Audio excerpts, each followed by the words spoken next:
कौवा मर गया। सुंदर वन जंगल में कालू कौवा रहता था और वो बहुत ही खुशमिजाज था और उसके बाकी जंगल के पक्षियों से अच्छे ताल्लुकात थे। वो कभी भी किसी का बुरा नहीं चाहता था। आते जाते पक्षियों को हमेशा छेड़कर बात करता था। एक दिन की बात है जब टोनी चिड़िया कालू कौवे के सामने से गुजर रही थी। कालू कौवे का दिल टोनी चिड़िया पर इस कदर आ गया और मन ही मन कालू कौवा गाना गाने लगा। पहली नजर में तूने ये क्या कर दिया। टोनी चिड़िया की स्माइल देखकर वो बहुत ही खुश हो गया और उसे फॉलो करने लगा और धीरे धीरे इनकी दोस्ती भी हो गई।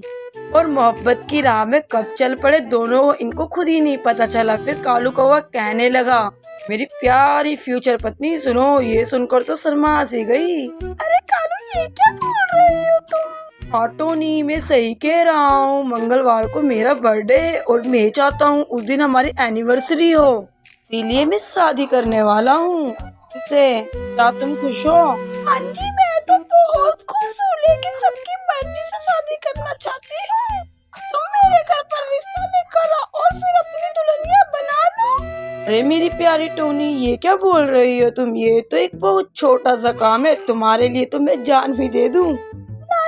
ना, मुझे जान की जरूरत नहीं है। कालू कौवा अपने घर वालों को मनाकर टोनी के घर जाता है, लेकिन किस्मत को कुछ और ही मंजूर था।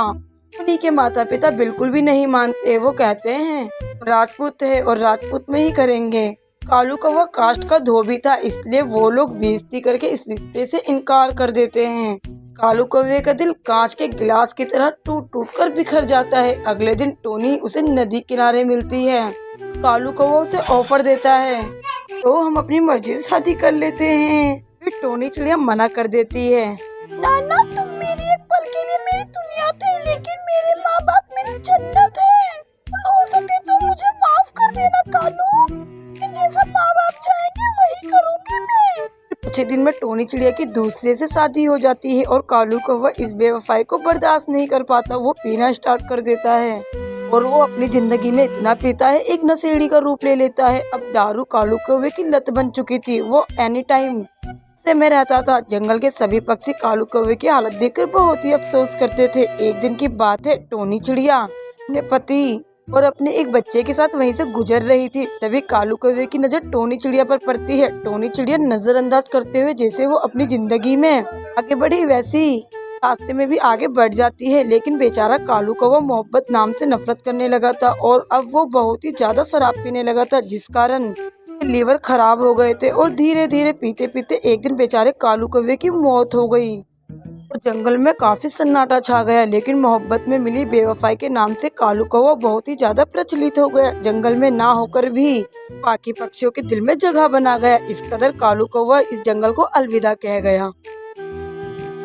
सुंदरवन जंगल में टोनी चिड़िया रहती थी। टोनी चिड़िया की शादी चंदनवन जंगल में बिट्टू चिड़िया के साथ हुई थी। बिट्टू चिड़िया अपनी पत्नी टोनी चिड़िया से बहुत ही प्यार करता था, परंतु उसकी माँ मुनमुन और बहन सिम्मी बिट्टू चिड़िया के पीछे टोनी चिड़िया पर बहुत ही अत्याचार करती थी। पूरा घर का काम टोनी चिड़िया से करवाती थी। जैसे ही बिट्टू चिड़िया का घर पर आने का टाइम होता था, दोनों माँ बहन की नौटंकी शुरू हो जाती थी। अरे भाभी क्यों इतना काम करती हो, चलो आराम कर लो। सास भी बिट्टू चिड़िया के सामने बोलती थी, तो टोनी आओ खाना खा लो। हाँ आज रात को खाना तुम मत बनाना, मैं बनाऊंगी। ये सुनकर बिट्टू चिड़िया बोलता है, अरे माँ ये क्या कह रही हो, उम्र में तुम खाना बनाओगी? मैंने शादी क्यों की थी कि तुम्हें आराम मिले, लेकिन तुम तो खुद ही आराम नहीं चाहती। बिट्टू ऐसी कोई बात नहीं है, आखिर बहू भी तो हमारी बेटी सिम्मी की तरह है। ये सब सुनकर अपनी सास के मुंह से टोनी चिड़िया मन ही मन बोलती है, हे भगवान ये कितने बड़े एक्टर है, अगर ये मुंबई चले जाए तो इनको एक्टर का रोल जरूर मिल जाएगा। टोनी चिड़िया इतना बोलकर रोने लग जाती है और बिट्टू चिड़िया अपनी माँ बहन की बात में आकर अपनी पत्नी टोनी से नाराज हो जाता है। टोनी चिड़िया रोते रोते नदी के पास जाती है और नदी में से एक आत्मा प्रकट होती है और बोलती है, टोनी चुप हो जाओ। टोनी आवाज सुनकर टोनी थोड़ा हैरान रहती है, पूछती है, तुम कौन हो?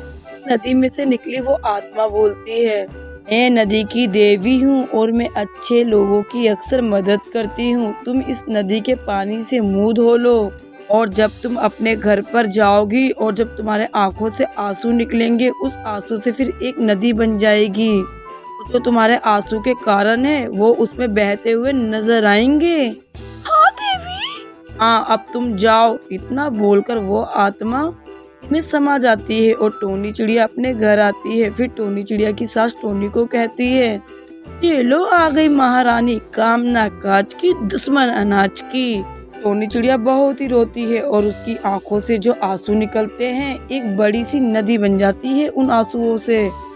उस नदी में उसकी सास और सिम्मी दोनों डूबते हुए नजर आते हैं। फिर बिट्टू ये देखकर हैरान हो जाता है और सारे अत्याचार उस नदी के परछाई में दिखते हैं। फिर वो दोनों बेटा बिट्टू चिड़ा से कहते हैं, हमें माफ कर दो, हमें माफ कर दो बिट्टू। फिर बिट्टू शर्मिंदा होता है और कहता है, पर माफी मांगनी है तो टोनी से मांगो। लक्ष्मी जैसी बहू पर तुमने बहुत ही अत्याचार किए हैं और सीता जैसी पत्नी पर मैं पवन की तरह गुस्सा हुआ, वो भी तुम्हारी वजह से। तो माफ करने का हक है तो सिर्फ टोनी को है। सिम्मी और उसकी सास टोनी चिड़िया से माफी मांग लेते हैं। फिर टोनी चिड़िया उन्हें माफ कर देती है। सिम्मी और उसकी सास माँ टोनी चिड़िया को बहुत ही प्यार करती है। टोनी चिड़िया अब खुशी खुशी अपने परिवार के साथ रहती है।